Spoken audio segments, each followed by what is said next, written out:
Mae'r amgylchedd yn fater pwysig i fusnesau o bob maint, hyd yn oed yr rheini sy'n gweithio gatref. Mae dwy agwedd bwysig ar amddiffyn yr amgylchedd. Yn gyntaf y gofynion cyfreithiol ac yn ail yr agweddau gwirfoddol neu ragweithiol. Yn gyntaf y gofynion cyfreithiol. Mae pob busnes yn gyfrifol am gydymffurfio a gwahanol ddeddfau amgylcheddol sy'n ceisio lleihau'r effaith a gaiff eich busnes ar yr amgylchedd. Mae pa reoliadau sy'n effeithio ar eich busnes chi yn dibynnu ar natur eich busnes. Gwnewch yn siŵr eich bod chi'n gwybod beth yw'ch dyletswyddau cyfreithiol a bod eich busnes yn cydymffurfio. Yn ail, mae gwahanol gamau gwirfoddol neu ragweithiol y gallwch chi eu cymryd i leihau eich effaith ar yr amgylchedd. Defnyddio adnoddau'n effeithlon a lleihau gwastraff yw un o'r ffyrdd hawsaf o arbed arian i'ch busnes. Ond nid dim ond lleihau costau ac arbed arian yw pwrpas gwneud pethau'n iawn yn y maes hwn.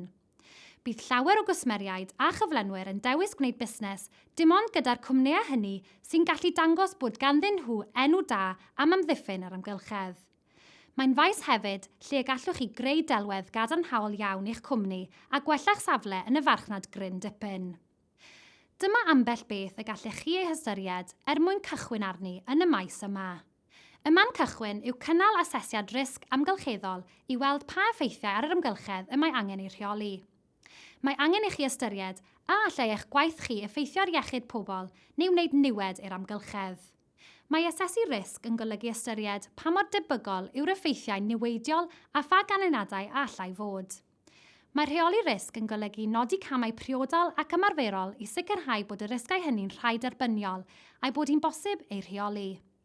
Fe ddylech chi hefyd fod yn ymwybodol o'r ddeddfwriaeth sy'n berthnasol i'ch busnes a sicrhau eich bod chi'n cydymffurfio â hi.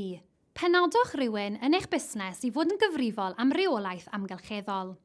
I'r rhan fwyaf o fusnesau bach, mae hyn yn debygol o fod yn rhan o'i ddyletswyddau dyddiol. Fe allech chi hefyd nodi'r prif adnoddau sy'n cael eu defnyddio yn eich busnes a meddwl sut y gallech chi defnyddio llai ohonyn nhw. Er enghraifft, os ydych chi'n defnyddio llawer o bapur yn eich busnes, efallai y gallech chi ystyried dewisiadau electronig yn lle hynny. Beth am faint o ddŵr neu bwer y byddwch chi'n ei defnyddio? Pa gamau y gallech chi eu cymryd mwyn lleihau hyn?